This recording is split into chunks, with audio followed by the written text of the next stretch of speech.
So we are officially taking over from 800 chickens to 12,000 chickens right now. You can see the 4 chicken houses right in the background, right there, yeah? So I see a lot of people on social media when I post. I love to post because I love to encourage people and get people motivated.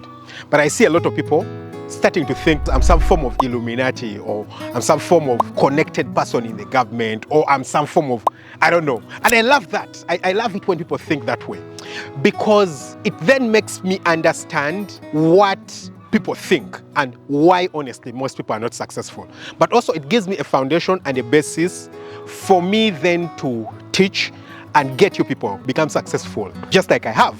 Because a lot of times people don't understand what it takes for you to actually get things moving and what it takes for you to get great results, yeah? So what does it take for you to actually get to the point where people actually think you're Illuminati? Now, in all honesty, I don't make enough money to even get close to people thinking that I'm Illuminati. But the reason I think a lot of people actually think that way is because I came from really humble beginning. Of course, I'm a doctor, and a lot of people don't think about that, because I mean, doctors earn way more than average for people. For me here in Uganda, that might be like, at the time I started working, that was like $800 and something per month, which is honestly still too low compared to what a lot of doctors earn in other countries. But I mean, if you take the average monthly earning in my country, it's less than $100. So if I'm earning $800, that's more than 8 times what people earn on average per month. So that gives me, again, a bit of a bigger foundation. But even considering that, considering I said with 800 chickens, and in just 6 years, I have a 12,000 capacity farm, I mean, it's quite difficult for people to understand that and comprehend. But I know what I have done to be able to get to that point, yeah? And guys, we're taking over. I mean, if people thought we are Illuminati, we're even becoming more Illuminati. That's really crazy. Yeah, we're becoming more Illuminati. So right here, I have my 10,000 capacity chicken farm. And I think for a few videos now, I've been telling you guys about the land that I actually acquired just next to my farm. And right now, it is the land that we are fencing. So you guys can see, yeah? So this is the old like farm right here. And we're getting done fencing the last bit of it. You guys can see it, yeah? So the new area is an acre. Well, not an acre, more than an acre, certainly. Yeah, certainly more than an acre. It's about, I don't know, 1.3, 1.4 acres. You guys can see, I planted alfalfa here recently. If I can zoom in into the distance, you can see the lines of alfalfa. Now, closer here, we actually have way more alfalfa, but we have a bigger problem. What's that bigger problem? Dodo. Dodo, I think, is amaranthus in the white man's language. Is it the white man's language in, you know, I don't know if it's Greek or Latin. I think it's Latin, yeah, amaranthus. It's like the species name. We have so much of it right here. So it's because we have a lot of manure that was scattered in this area, and wherever there's manure, this amaranthus sprouts so much, yeah? So I planted all this area that you guys can see with alfalfa that we're going to be using to feed to our goats, yeah, that I do have on my other farm. Now, initially, when I built the very first chicken house, right there, I didn't fence the land. So I first built the chicken house, brought in chickens, then I started fencing the land much later on. And what was the reason for me doing that? It's because at that point, I didn't have the money to fence the chickens or to fence the house. So at that point, I had to decide, do I use the money to fence the house, or do I use the money to build the chicken structure? And at that point, because I didn't have money to do both, I decided to build the chicken structure first. So at that point, I remember I was debating with my dad. My dad was telling me that I need to fence the land first, because I mean, thieves could come and steal the chickens and steal, you know, stuff inside the chicken house, yeah? I mean, if I waited, I would probably needed to have waited maybe 3 more months for me to have enough money to build a chicken house after fencing. But then the thing that I thought about at that point is that, first of all, the chickens are really young. So at that point, if I had built a chicken house and stocked the chicken house, the chickens would have been young. So that would have been 2-3-month-old chickens before I fenced the farm. So it's true there could have been a risk of stealing, but the likelihood that someone is going to come and steal chickens that are 2-3 months old is very, very low, yeah? So they would have stolen the chickens. I mean, the chickens are still young, they still have to feed them for them to reach the point of producing eggs. It would have been really, really, I mean, it wouldn't have made sense. So I personally felt like, instead of waiting 3 months for me to actually fence and then build a house, I felt like I was protecting nothing, yeah? So if I fenced first, I would have protected nothing, but then I would have lost 3 months in terms of getting money. So I decided to, build the chicken house first, then later on I fenced. I felt like that was the more wise decision. Currently though, I've done the opposite, yeah? So I have started by fencing. So the new land that you guys can see is all fenced, all behind. I've started by fencing it. Why? Because now I feel like, first of all, I do have the money to fence, but secondly, I mean, the conditions or the terms in are much more different, yeah?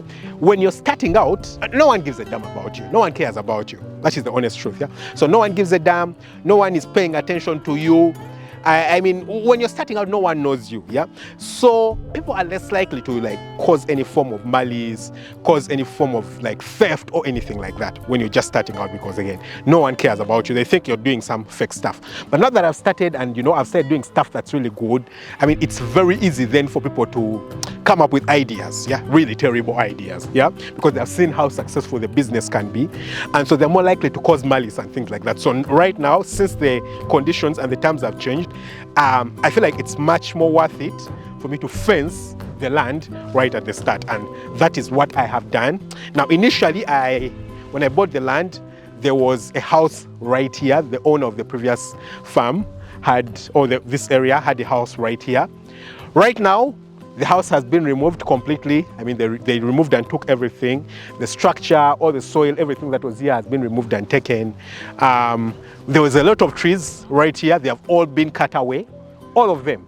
They have been cut away, apart from one tree. So he left for me one tree, which is an avocado tree, which is so nice and kind of him. Honestly, with time, I think I'm going to have to cut it down because I feel like where it's placed in such a location that a chicken house will be going there, but hopefully not, yeah? We shall see when we start constructing. And then, in about a month's time from now, probably by the time this video goes live, we'll have started constructing a new chicken house right here. And so this land, I mean, the other side, you can see the other side where we've planted the alfalfa, but there's still a lot of land on this other area, yeah, which is still fenced, where we've planted nothing, yeah? So on this other area, I'm going to be building my chicken houses. So I'm going to build about 4 chicken houses in this area, and then later on in the other area, I can still put maybe 4 or 6 chicken houses. So ideally, I'm going to take the capacity of this farm from like 12,000 to like 32,000.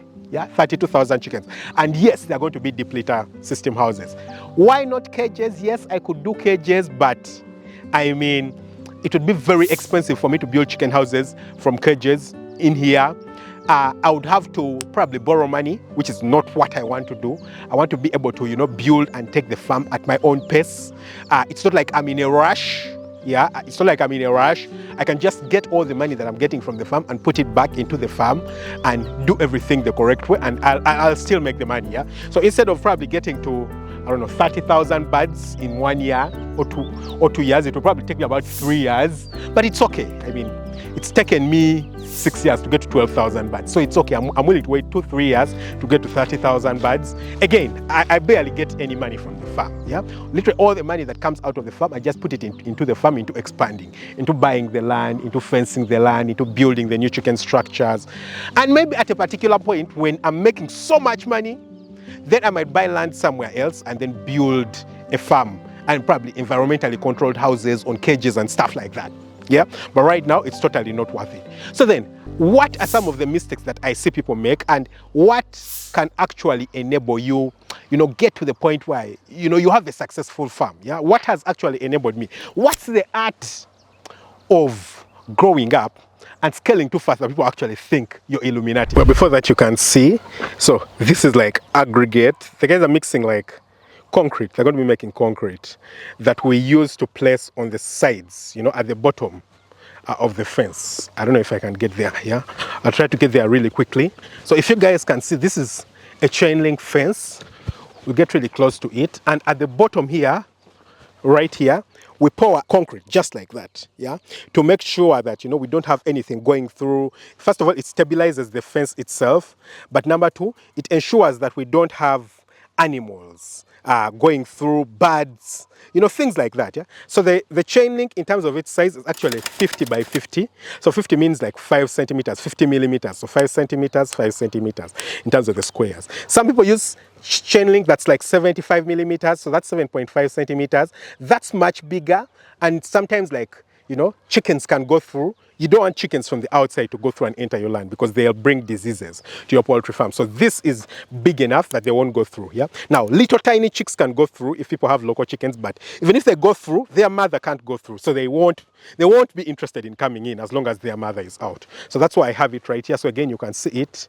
Yeah. This they have just placed today. So they're going to be pouring the concrete right down at the bottom here, just like this. So as you guys can see, this other area has the concrete right here, and this other area, because it was a bit too low, we had to get like stones. Yeah, so this is like hardcore big stones to put in to try and fill up the places before we poured the concrete.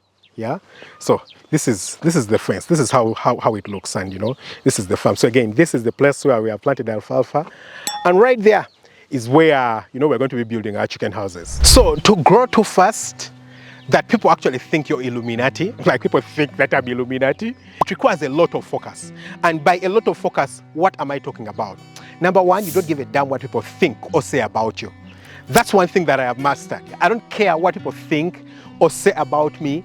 Yeah, if I want to do something, I will do it, and I don't care what you all think or imagine. Yeah, if I want to build my chicken houses using iron sheeting like I have, I will do it, because once I do my calculations and I feel like for me that's the perfect thing, it's what I'll do. Yeah. Now, if you want to build your chicken house using concrete or brick or block, it's okay, you can do it. But once I do my calculations, I feel like it makes sense financially and using the materials that I have and everything for me to build using, you know, iron sheeting. I mean, I remember when I started out, a lot of people were telling me to build, you know, using, you know, brick and things like that. And they were like, why are you building houses like that?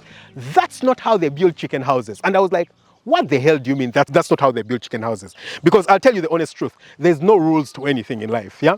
The one thing that I have learned all my life currently is that there is no rules to life. Now, of course, there are things that we call decent. For example, you don't get up and go on the street and start abusing people. Yeah, you know, you don't do that. Yeah, but you also don't have rules. I.e., there's nothing like this is the right way of building a house where people live.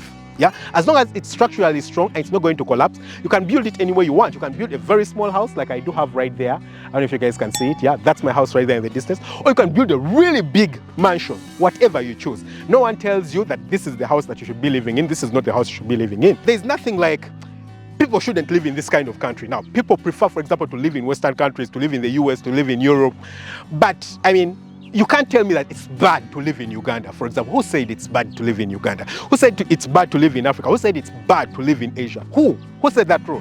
You understand? Now, who said that it's bad to build chicken houses using iron sheeting? I mean, if the houses can be built in a sustainable way, number one, if for the area where you are placed, they're actually okay, because I know people who can't build chicken houses using poles, because the areas where they are have a lot of winds, very strong winds, they have too much rain, or they have termites, a lot of termites. So if your area has a lot of termites, of course you're not going to build your chicken house using, you know, poles like I do, because it's going to fall down. Yeah. If your place has too many strong winds, you're going to use poles because they'll be thrown down. You understand? But I don't have termites at my home or at my place. I don't have very strong winds. I have a lot of poles around. I have iron sheeting and everything. So how do you then come and tell me chicken houses are not built that way? Who said so? So I built it, and I followed my own terms, and it's doing really well for me. Yeah. So you've got to focus. Yeah. And focusing means, number one, not listening to people. But focusing, number two, also means concentrating on the things that are actually making money, the things that are bringing you results. Yeah. Initially, when I started out, I wanted to do turkeys, I wanted to do goats, I wanted to do rabbits, I wanted to do geese. I mean, you guys have seen me do a lot of these things. Yeah. I wanted to do broilers, I wanted to do layers, I wanted to also do croilers and all these kinds of things. In the end, I learned that, you know, what actually enables you to succeed is focusing on one thing. So I've decided to focus on the layers, and once I reach a point where I feel like I've probably reached the market cap or something like that, then I can probably diversify and do other things. Of course, I'm also doing other things. For example, I'm doing goats and sheep. I'm doing a breeder farm, but those are completely different projects. For example, the breeder farm I'm doing with someone. I'm not doing it alone. The goats and the sheep, I'm doing them alone, but it's not like core business for me. I'm investing into the farm, and I'm willing to wait 3, 4 years or 5 years before I get anything out of it. Because I mean, I'm just putting in little money. It's not like core business. I'm not giving it too much of my thought. Yeah. So for you to actually be successful and have very great results, you need to pay great attention to the farm. Yeah. Focus and pay as much attention to it as possible so that you have great results coming out of it. And that's what I have done with this farm right here. Yeah, and you guys can see that I've been able to grow. Yeah, I mean, I started with 800 chickens. In a few years, I've actually been able to multiply and get to the number that I want. Yeah, and I mean, if you just do that, people are actually going to think you're Illuminati. And again, people don't think you're Illuminati because you have too much money. It's because the things you're doing, they don't expect you to do. Yeah, I mean, when people see me, a lot of times when I'm moving around, people are like, but where does that young guy get money? Where does he get the money? Does he go underwater? Is he connected to some people in government? No, come on guys, I'm just like you. I'm just like you. I've told you guys that I was working as a doctor, I was earning $800 and something. And you probably earn more than me at this point. Like you earn more than what I was earning at that particular point. But you're not making the decision to actually step out of your comfort zone and go out and, you know, make the big decisions. Yeah, why? Because first of all, you think that to actually make it, someone must be connected in one way or another. Yeah? I want to tell you something about connections. When it does come to connections, you don't need to be connected. No one is interested in being connected to you when you're poor, when you're broke. When I was starting out my farm, I was a doctor and no one wanted to be connected to me. No one cared. No one looked up to me. No one was searching for me to be connected to me. As soon as I got the farm going and, you know, I'm starting to have some form of success, all of a sudden everyone wants to be your friend. They're sending you emails. Can I be your friend? They're sending you, you know, messages on all social media platforms. Can I be your friend? Can I be, you know, your this? Can I be your that? Why? Because you're being successful. Everyone wants to be associated with success. Yeah. I mean, right now when I go to like my area and I'm going to the police station, I'm talking to the, you know, the police chief or everything, they respect me. Yeah. They're like, oh, that's the guy with the farm right there. Yeah. They want to be my friends. Yeah. Initially, if I went to the police station and I introduced myself, be like, who the hell are you? Yeah, they'll probably not listen to me. Now, because of what I've done and accomplished, they want to listen. Yeah, I get like people, big people, mailing me from around the world, and I have the ability to even ignore their emails. Yeah, because sometimes they inbox me and the things that they are proposing to me, I'm totally not interested in, and I'll even ignore their emails. Why? Because I've got my name go before me. Yeah, so right now you can say that I'm connected. Why? Because the people look out for me. When you have nothing, you can't be connected. No one wants you. So let me tell you, if you want to be connected, work hard and get great results. Yeah, that's what's going to make you connections. Yeah. If I want something right now, I usually just make calls. I call this, call this, call this. Not because, you know, I was famous or had something going for me before. No, it's because of what I've done. What I've done is what has put my name ahead. Yeah. Sometimes I'll go in the bank and, you know, I'm probably having a hard time. And then someone will step out and they're like, oh, Dr. Daniel, la, la, la, la, la. And just like that, someone in the bank just helps me skip ahead and, you know, I'll have great results or things like that because they have watched my YouTube videos and they're inspired and they're like, oh, this guy, I'll help him out. Yeah. So your name goes before you. One, you have results. Before you get results, trust me, no one cares about you. So make sure that you actually do have results. Yeah. I hope you guys have enjoyed the video. Don't forget to hit the subscribe button, smash the notification bell. Catch you very soon with another video. Lots of love. Bye-bye.